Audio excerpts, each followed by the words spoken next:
24장 10절에서 25절까지 말씀 교독하겠습니다. 민수기 24장 10절에서 25절입니다. 오늘은 7월 18일 목요일 아침입니다. 7월 18일자 본문 민수기 24장 10절에서 25절입니다. 구약성경 237쪽입니다. 교독하겠습니다. 발락이 발람에게 노하여 손뼉을 치며 말하되 내가 그대를 부른 것은 내 원수를 저주하라는 것이오늘 그대가 이같이 3번 그들을 축복하였도다. 그러므로 그대는 이제 그대의 곳으로 달아나라. 내가 그대를 높여 심히 존귀하게 하기로 뜻하였더니 여호와께서 그대를 막아 존귀하지 못하게 하셨도다. 발람이 발락에게 이르되 당신이 내게 보낸 사신들에게 내가 말하여 이르지 아니하였나이까? 가령 발락이 그 집에 가득한 은금을 내게 줄지라도 나는 여호와의 말씀을 어기고 선악간에 내 마음대로 행하지 못하고 여호와께서 말씀하신 대로 말하리라 하지 아니하였나이까? 이제 나는 내 백성에게로 돌아가거니와 들으소서. 내가 이 백성이 후일에 당신의 백성에게 어떻게 할지를 당신에게 말하리다 하고 예언하여 이르기를 보올의 아들 발람이 말하며 눈을 감았던 자가 말하며 하나님의 말씀을 듣는 자가 말하며 지극히 높으신 자의 지식을 아는 자 전능자의 환상을 보는 자 엎드려서 눈을 뜬 자가 말하기를 내가 그를 보아도 이때의 일이 아니며 내가 그를 바라보아도 가까운 일이 아니로다. 한 별이 야곱에게서 나오며 한 규가 이스라엘에게서 일어나서 모압을 이쪽에서 저쪽까지 쳐서 무찌르고 또 셋의 아들들을 다 멸하리로다. 그의 원수 에돔은 그들의 유산이 되며 그의 원수 세일도 그들의 유산이 되고 그와 동시에 이스라엘은 용감히 행동하리로다. 주권자가 야곱에게서 나서 남은 자들을 그 성읍에서 멸절하리로다 하고 또 아말렉을 바라보며 예언하여 이르기를 아말렉은 민족들의 으뜸이나 그의 종말은 멸망에 이르리로다 하고 또 겐 족속을 바라보며 예언하여 이르기를 내 거처가 견고하고 내 보금자리는 바위에 있도다. 그러나 가인이 쇠약하리니 나중에는 아수르의 포로가 되리로다 하고 또 예언하여 이르기를 슬프다. 하나님이 이 일을 행하시리니 그때의 살자가 누구이랴? 기띔 해변에서 배들이 와서 아수르를 학대하며 에벨을 괴롭힐 것이나 그도 멸망하리로다 하고 발람이 일어나 자기 곳으로 돌아가고 발락도 자기 길로 갔더라. 아멘. 이스라엘을 향해 저주하기를 기대했지만 발람이 계속 축복하자 발락은 화를 냅니다. 그리고 협상이 결렬되고 중단되었음을 선포합니다. 하지만 발람은 후일에 어떻게 될 것인지 예언을 계속 이어가죠. 장차 야곱에서 한 별이 나오며 한 규가 일어나서 모든 나라를 정복하고 다스리게 될 것이다 이렇게 예언을 합니다. 또 역사적으로 여러 강대국들이 일어나겠지만 결국 망하게 될 것이다 라고 예언하는 것이 오늘 내용입니다. 오늘 질문은 이제 발람 이야기가 오늘로서 마무리되지만 그 후유증은 남는 것이죠. 그래서 오늘 질문은 하나님께서 이 발람을 보낸 이유가 뭘까요? 우리도 어떤 일을 하나님이 행하실 때 그 이유가 있거든요. 그래서 하나님께서 발람을 보내서 보여주시려는 의도가 뭐냐 이것이 오늘 질문인 것이죠. 첫 번째로 10절에서부터 13절까지 말씀을 근거로 성도를 향한 그 어떤 저주도 통하지 않는다는 것을 보여주시려고 부른 것이죠. 하나님은 발락이 보낸 자들과 함께 가는 것도 또 저주하는 것도 원하지 않으셨어요. 하지만 이 복채와 대우의 욕심을 자꾸 내는 이 발람이 계속 가기를 원하는 눈치, 원하는 마음이 있자 그걸 어떻게 합니까? 계속 하나님의 뜻을 묻겠다. 기다려봐라. 이렇게 말하는 거는 마음이 있다는 거예요. 혹시 바뀔지 모른다. 가라고 그럴지도 모른다. 뭐 이 얘기가 바로 가고 싶다는 거잖아요. 욕심낸다는 거잖아요. 하지만 이르는 말만 해라라는 조건으로 하나님께서 허락하시죠. 근데 그런 이유만으로 이스라엘 백성들을 저주하라고 가라고 하셨을까라는 것이 좀 석연치가 않아요. 발람을 그 발락에게 보낸 이유가 그것만은 아닌 것 같아요. 이유가 따로 있었는데, 우선은 하나님이 택하셔서 복을 주신 이스라엘 백성들을 어떤 식으로든 저주하려는 그런 시도는 뭐 할 수 없다? 성공할 수 없다. 그런 시도가 성공할 수가 없다라는 것을 그 발락에게도 보여주고 발람에게도 보여주고 둘 다에게 보여주고, 또 이 글을 기록하게 함으로써 하나님의 택한 성도들을 그 어떤 악한 세력들이 공격하려고 해도 되지 않는다라는 것을 보여주시려는 의도예요. 이런 일들을 통해서. 발람은 처음에는 복채를 받았으니 저주할 마음도 있었어요. 그렇죠? 그러니까 그 가서 향하에서 보고 말을 뜨죠. 근데 희한하게도 입만 열면 하나님의 강권하심 역사로 저주가 아닌 축복이 계속 나오는 거예요. 입만 열면. 발락이 3번이나 지금 장소를 옮기고, 이번이 이제 4번째 예언을 하는 건데 3번이나 장소를 옮기고, 또 역시 수송아지 7마리, 순양 7마리 이런 식으로 그렇게 3차례나 그렇게 제물을 드리고 제사를 했지만 결국 뭐 한다는 걸 알 수 있죠? 소용이 없구나. 소용이 안 통하는구나 라는 것을 깨닫게 되는 것이죠. 그러니까 이제 발락은 3번 해보고 나서 뭐라고 합니까? 분노하고 화를 내고 손뼉을 치면서 화가 난다 이거죠. 그리고 발람 역시 뭐 합니까? 나도 어떻게 할 수가 없다. 하려고 해도 안 되는 걸 어떡하냐 라는 식으로 얘기를 하는 거죠. 그리고 그 입에서 나오는 말이 굉장히 중요합니다. 내가 당신에게 11절입니다. 당신에게 정말 잘해주려고 그랬는데 복채도 두둔히 주고 뭐 대우도 해주고 그렇게 그러려고 그러는데 누가 막았다고 그랬죠? 여호와께서 그대를 막으셨도다. 그래서 땡전 한 푼 못 준다. 뭐 그 얘기를 지금 하려는 거예요. 내 의도가 성공하지 않았으니 복채 못 주겠다 그 얘기입니다. 이처럼 그들 입에서도 하나님께서 막으셔서 하나님이 택한 그 어떤 성도들을 향한 저주도 통하지 않는다라는 것을 우리들에게도 분명하게 보여주고 있는 줄로 믿습니다. 우리도 얼마나 많은 저주가 있어요. 얼마나 많이 우리를 괴롭히고 얼마나 많이 쓰러뜨리고 얼마나 많이 안 되게 하려고 합니까? 그거 만약에 하나님께서 안 막아주셨으면 우린 그냥 정말 큰일 날 사람들이에요. 괜히 미워해, 괜히 싫어하고요, 괜히 그래요. 예수 믿는다 그러면 괜히 뭔가 그냥 왜 이렇게 적대감을 가질 이유는 없잖아요. 그런데도 괜히 시비를 걸고 괜히 자기 안 믿는 걸 갖다, 그게 바로 사단에 사로잡혔다는 증거예요. 괜히 시비를 걸고 괜히 공격하고 괜히 못 살게 굴고 괜히 불이익 주고 괜히 깐깐하게 굴고. 저거 제주도, 미안한 얘기면 제주도 공무원들 얼마나 많이 그런지 몰라요. 난 그걸 수없이 봤어요. 유독 기독교에 대해서 반감을 갖고 그렇게 하는 사람들 내가 유독 많이 봤어요.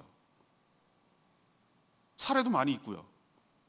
불교에서 뭐 한다고 그러면 그러지 않아요. 그런데 유독 기독교 무슨 행사한다 그러면은 괜히 잣대 들이대고 규칙 들이대고 막 이러는 사람들 봤어요. 쟤는 어떤 마음이 드냐면은 차라리 공평해라. 안 된다 그러면 다 안 된다 그래라.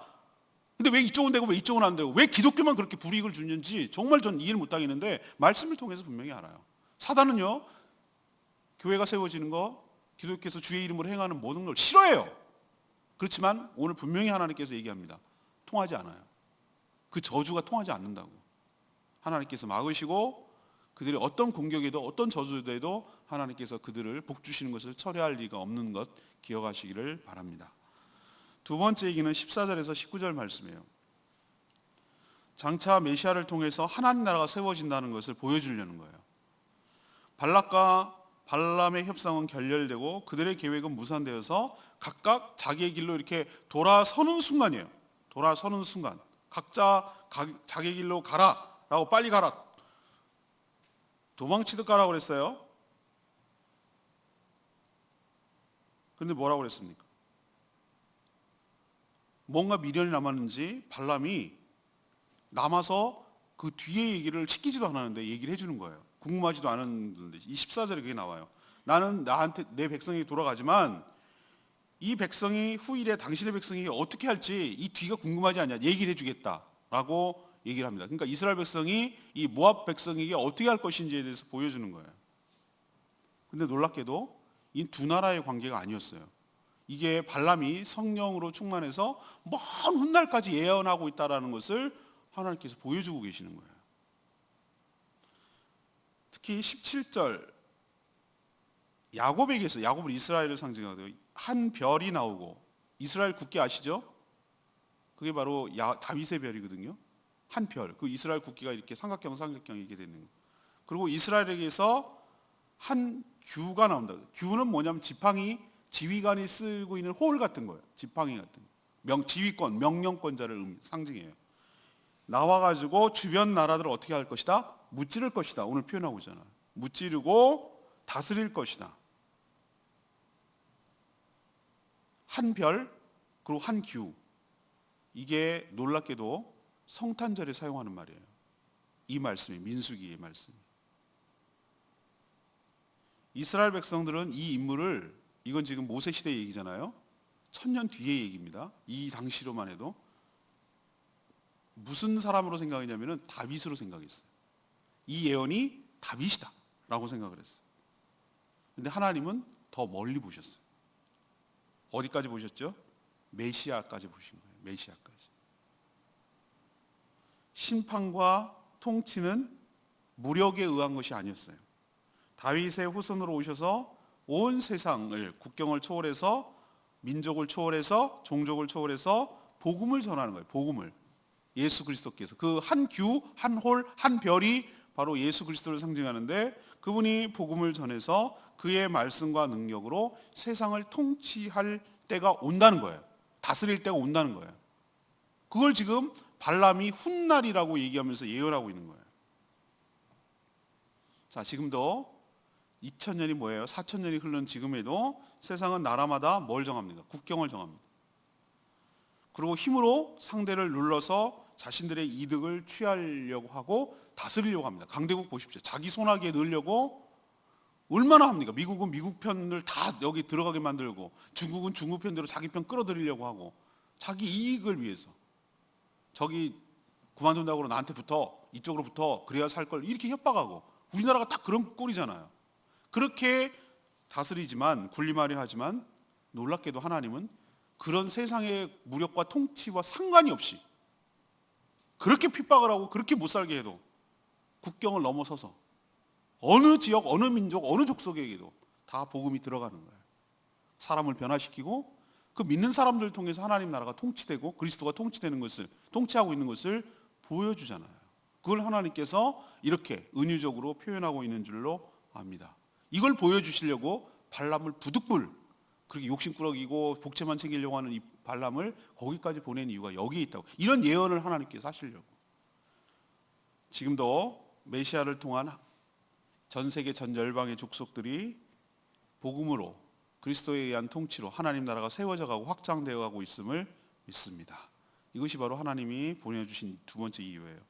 세 번째는 20절에서 25절까지 말씀. 모든 나라들은 하나님의 심판을 받게 된다는 것을 보여주시려고 발람을 보낸 거예요. 장차 이스라엘이 어떻게 되는지 이제 확실히 알겠어요. 그럼 다른 나라들은 어떻게 되는가? 우선 17절에 보면 이스라엘을 두려워하며 어떻게 하든 저주하려는 모압은 철저하게 다 어떻게 될 거라고 그랬어요? 다 멸절될 것이다. 모압은. 그것이 첫 번째 예언이에요. 모압을 이쪽에서 저쪽까지 쳐서 무찌르고 세 자식들은 다 멸하리로다 그랬거든요. 그럼 이스라엘의 길을 통과하지 못하도록 막아선 형제 나라 에돔은 어떻게 됩니까? 그것 때문에 마음이 돌아서 가지고 큰 어려움을 겪었잖아요. 그럼 에돔 나라는 어떻게 될까? 19절에 에돔 역시 이스라엘에 의해서 멸절될 것이에요. 자, 민족의 으뜸이라고 여기고 뻐기고 자랑하고 자긍하는, 자만하는 아말렉은 그러면 어떻게 될 것인가? 20절에 아말렉 역시 종말에 이를 것입니다. 가인의 족속, 가인의 겐 족속은 쇠약해졌다가 22절에 아수르의 포로가 될 것이에요. 기띔이라는 것은 키프로스 섬나라를 말하죠. 배를 타고 온 자들이 아수르를 힘들게 하지만 그들 역시 아수르에 의해서 멸망할 것이다. 이게 24절. 망하는 나라 입장에서 보면 슬픈 일이에요. 그렇지만 이 모든 일은 23절에 하나님께서 행하시니 하나님의 심판을 누가 막아설 것인가? 라고 하나님께서 오늘 발람을 통해서 예언하고 있어요. 이 얘기는 세상 모든 나라를 다스리는 주권은 오직 누구에게 있다? 여호와 하나님께 있다라는 것을 확실하게 보여주는 하나님의 예언인 줄로 믿습니다. 11절 말씀이 오늘 레마의 말씀입니다. 내가 그대를 높여 심히 존대하게 하기로 뜻하였더니 여호와께서 그대를 막아 존귀하지 못하게 하셨도다 라고 하셨어요. 발락의 입에서 이런 소리가 나왔다는 것이 저는 일단 놀라워요. 아무리 저주하려고 해도 여호와 하나님께서 막으셨다라고 말하는 것은 누구 입에서? 사단의 어둠의 세력의 입장에서 보면 뭘 시인하는 꼴이에요? 졌다, 패배를 시인하는 꼴이잖아요. 이렇게 해도 저렇게 해도 이렇게 해도 안 된다. 하나님은 무슨 재물이나 용하다는 무당이나 이런 것에 흔들리거나 통하는 분이 아니다라는 것을 자기 입으로 시인하는 거죠. 하나님은 이 말을 듣고 또 전하고 싶어 발람을 보내셨는지도 몰라요. 이 패배를 하나님께서 공적으로 시인하게 받아내려고 하시는 거잖아요. 성도를 해하려는 악한 세력들에게는 그 어떤 시도도 아무 소용없다라는 것을 분명하게 보여주고, 또 원수들의 공격을 받는 성도들 입장에서는 하나님이 이토록 안전하게 지켜주시니 걱정하지 말고 안심하라라는 것을 우리에게 깨닫게 하려고, 양쪽 측면에서 볼 수 있어요. 그렇게 하나님께서 하시는 줄로 압니다. 이것을 기록에 남겼다는 얘기는 훗날 우리가 성도에게 이것이 동일한 원리로 적용되고 있다는 것을 여러분에게 알리려고 하나님께서 보여주시는 줄로 믿습니다. 이처럼 여러분은 하나님의 뭘 하고 있는 거죠? 보호막 가운데, 보호 가운데, 우리는 의식하지도 못하지만 우리를 해하게 하려는 수많은 자들의 시도를 하나님께서 뭐 하고 있는 겁니까? 막으시고, 이렇게 거꾸로 생각하십시다. 저쪽 산 아래 진영에 지금 살고 있는, 진치고 있는 모압 평지에서 진치고 있는 이스라엘 백성들은 지금 산꼭대기 돌아다니면서 이렇게 세 군데나 돌아다니면서 하고 있는 이런 행동들을 알까요? 모릅니다. 발람을 불러갖고 이 부올산에도 가고 무슨 산에도 가고 이렇게 세 번이나 옮겨 다니면서 막 제사를 벌여놓고 하고 있는 거 알겠습니까? 모른다고 저는 생각합니다. 의식하지 못하는 거예요. 그렇지만 의식하든 의식하지 않든 이런 저주를 하려는 성도들, 택한 백성을 저주하려는 자들을 시도를 하나님 차원에서 막는 거예요.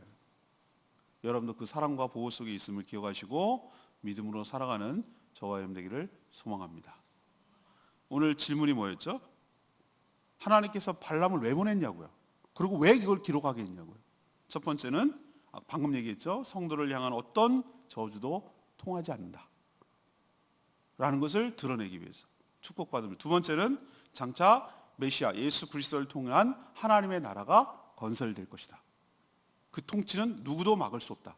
민족과 나라와 국경을 초월한다. 지금 보세요. 심지어 저렇게 핍박을 하고 있는 북한에도 지하교회가 있거든요. 저렇게 공안을 다 동원해가지고 모조리 다 없애버리고 선교사를 다 추방시키겠다는 중국도 여전히 지하교회가 있거든요. 제가 우리 아들 만나려고 최근 비자를 내고 있어요. 비자를 내고 있는데, 제가 직업이, 집사람이 솔직하게 얘기하고 종교인이란 말하면 목사를 그렇게 표현해요. 종교인이라고 그러니까 종교인은 열흘 이상 체류할 수가 없습니다. 어떤 이유든지 간에 관광이라도 열흘 이상은 안 된다는 거예요. 그리고 서약서를 쓰래. 지장도 찍으래. 어떠한 종교 활동도 하지 않겠다고. 이래요, 이 나라가. 그러면 그 나라가 복음이 사그라지고 복음이 없어질 것 같습니까? 저는 그렇게 생각 안 합니다. 막아보라는 거예요. 안 된다고요, 하나님께서.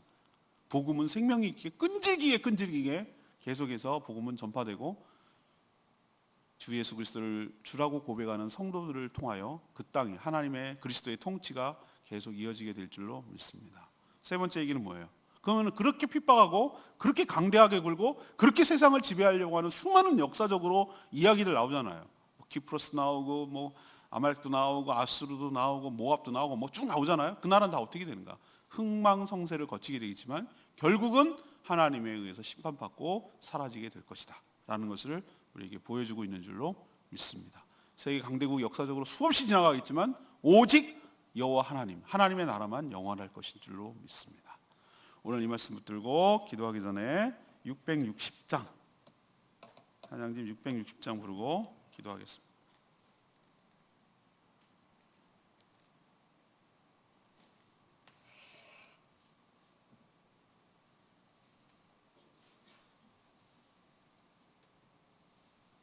찬양집 660장입니다. 주님의 시간에.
하나님께서 온 역사와 나라와 세상의 주권자이심을 고백합니다. 악한 세력들이 하나님의 택한 백성들을 저주하고 또 공격하려고 해도 그 어떤 시도도 통하지 않음을 확신합니다. 그래서 하나님을 믿을 수 있고 안심이 되고 든든합니다. 이미 광야에서부터 하나님은 벌써 메시아의 탄생과 통치를 계획하고 알려주셔서 감사합니다. 예수 그리스도께서 이 땅에 오셔서 그 권세로 세상을 무찌르며 여전히 지금도 다스리며 그 나라가 확장되어 가고 있음을 믿습니다. 여전히 하나님의 통치를 거부하는 세력도 있지만 결국은 그 뜻 안에 굴복될 줄로 믿습니다. 하나님의 이 예언을 통해 세상의 흐름을 알게 하여 주시고 역사가 어떻게 흘러가는지를 깨닫게 하여 주시옵소서. 그저 일상의 매너리즘에 빠져 작은 일에 연연하며 그렇게 작은 것에 울고 웃고 하지 않게 하시고 크고 멀고 길게 보게 하여 주시고 내 인생을 어떻게 살아야 될지 다시 한번 점검하게 하여 주시옵시고 하나님의 그 뜻에 동참하며 기여하며 협력하며 참여할 수 있는 우리들의 결단과 마음이 있게 하여 주시기를 원합니다. 오늘도 간구하는 기도마다 하나님 응답하여 주시고 기도조차 못하는 연약한 자들을 대신하여 중보기도할 때에 그 기도 또한 응답하여 주시기를 원합니다. 또한 장마가 시작되고 또 태풍까지 올라오고 있는 이때에 어려움 겪는 일 없도록 하나님께서 안전하게 지켜 보호하여 주시고 그 삶의 현장이나 일터에서 가정에서 큰 피해 당하지 않도록 순적하게 지나가게 하여 주시기를 소망하고 원합니다. 오늘도 여러 가지 일들을 많이 일어날 텐데 기쁨으로 잘 감당하게 하시고 그저 살아가는 것에 만족하지 않게 하시고 내가 왜 있는지, 뭘 해야 되는지, 누구를 만나야 되는지, 시간과 돈을 어디다 써야 되는지 곰곰이 생각하고 낭비하지 말고 허비하지 아니하고 하나님의 기쁜 뜻에 부합하도록 살아가는, 그래서 주님의 기쁨이 되어가는 저희들 되게 하여 주시옵소서. 특별히 하나님 간절히 간구합니다. 이번 주일 오후에 예수영전 모임이 있는데 들어야 될 6분이 꼭 들을 수 있도록 그들의 생각과 상황과 마음과 모든 여건을 주관하여 주시고 장악하여 주시고 지켜주시고 그래서 그 발걸음을 주관하여 주시기를 원합니다. 또한 복음을 듣고 거듭나서 새로운 삶을 살아갈 수 있도록 역사하여 주시고 성령의 강한 역사와 강권하심이 있게 하여 주시고 사단의 모든 계획가 다 막아서도록 주님 축복하여 주시옵소서. 주님께 모든 것 맡기옵고 예수 그리스도의 이름으로 축복하며 기도합니다. 아멘. 오늘 하루도 주님의 은혜 가운데 살아가기를 축복합니다. 충분히 기도하고 하루 시작하겠습니다.